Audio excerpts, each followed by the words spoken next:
माननीय अध्यक्ष महोदय, महामहिम राज्यपाल के द्वारा जो अभिभाषण दिया गया था उस पर चर्चा करने के लिए आपने समय दिया, इसके लिए मैं आपका बहुत बहुत आभारी हूँ। साथ के साथ राजस्थान विधानसभा के चुनाव में प्रदेश की जनता के द्वारा भारतीय जनता पार्टी को बहुमत देकर सरकार बनाने के लिए तथा जनादेश देने के लिए जनता का भी आभार व्यक्त करते हैं। अध्यक्ष महोदय, गत कांग्रेस सरकार के कुशासन, भ्रष्टाचार, जंगलराज और इनकी जो घोषणाएं थी, कर्ज माफी की घोषणाएं थी जो 1 से 10 तक गिनती करके संपूर्ण कर्जा माफ करने की, बेरोजगारी भत्ता देने की जो घोषणा थी, पेपर लीक के मामले में सरकार की संलिप्तता के बारे में कई योजनाओं के नाम बदलने का काम किया, महिला दुष्कर्म, बढ़ते अपराध और कानून व्यवस्था पर अंकुश नहीं रहने के कारण साथ के साथ अवैध खनन, माफिया, ड्रग्स माफिया, भू माफिया, शराब माफिया, जल माफिया, इनकी वर्दी और इन पर गत सरकार का अंकुश नहीं रहने के कारण जनता ने ये जनादेश दिया। इसके साथ के साथ जो गत सरकार ने 5,80,000 करोड़ रुपए का कर्ज भार भी बढ़ा दिया, इसके लिए पूरा प्रदेश एक बीमारू राज्य की श्रेणी में आ गया और उस बीमारू श्रेणी से बाहर निकालने के लिए जनता ने भारतीय जनता पार्टी के अंदर विश्वास किया है। तो निश्चित रूप से हमें पूरा विश्वास है कि हमारे वर्तमान सरकार के मुख्यमंत्री भजन लाल जी अपने कुशल नेतृत्व से राज्य का ऋण भार कम करते हुए बीमारू श्रेणी से इस राज्य को बाहर निकालेंगे और जो हमारा आपनों अग्रणी राजस्थान के सपने को साकार करेंगे। अध्यक्ष महोदय, मैं पश्चिमी राजस्थान के उस जो कहते थे कि पश्चिमी राजस्थान का कश्मीर है,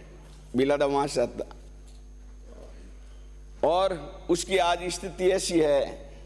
कि गत सरकार के मुख्यमंत्री एक बार वो पीएचडी मंत्री भी होते थे, उस समय उस क्षेत्र से 64 ट्यूबवेल खोदकर 24 घंटे तक 50 HP के पंप लगाकर 3 वर्षों तक जोधपुर को पानी की सप्लाई दी पेयजल के लिए। नहीं तो हो सकता है कि उस समय जोधपुर का अस्तित्व भी खत्म हो सकता था। लेकिन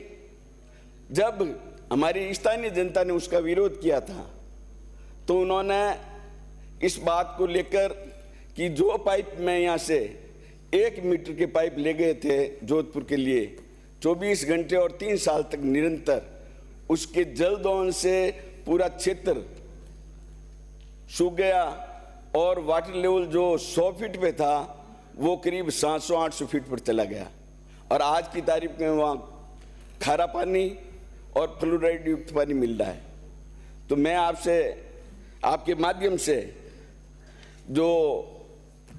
मंत्री महोदय उनसे मैं आग्रह करूंगा कि इस पर पुनर्विचार करें कि जो अभी जोधपुर के लिए 2 मीटर की पाइपलाइन आ रही है, उस पाइपलाइन से जो गत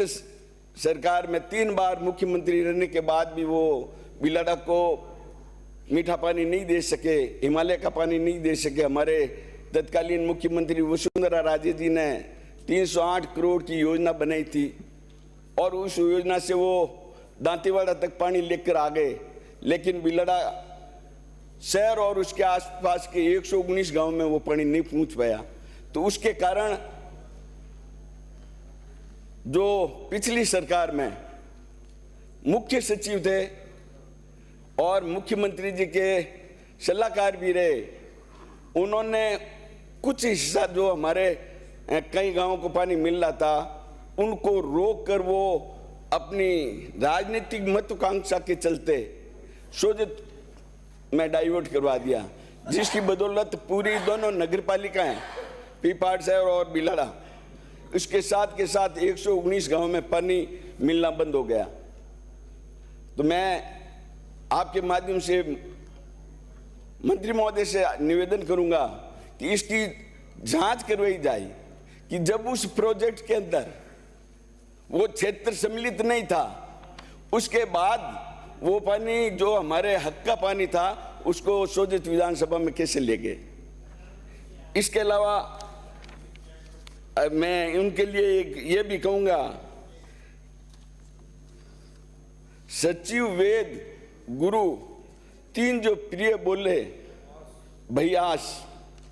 राज धर्म तन तीन का बेगई होवे नाश, उन्होंने पूरा राजस्थान का पट्टा बिठाया है, जिसकी वजह से ये सरकार सचिव वेद गुरु तीन जो प्रिय बोले ही भैयास राज धर्म तन तीन का होवे बेगा नाश। अब तो आ गई समझ में,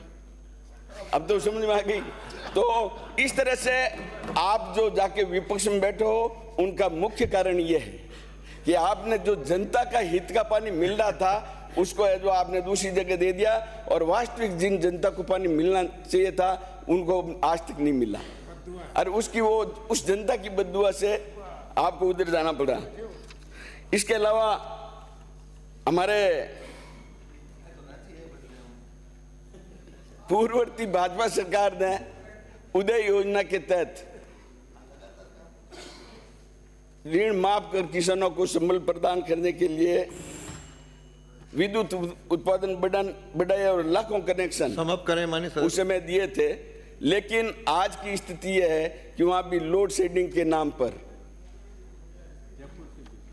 जब पूछते हैं अधिकारी को, वो तो जयपुर से कटवा दी, लोड शेडिंग हो रहा है। पता नहीं ये लोड शेडिंग के नाम से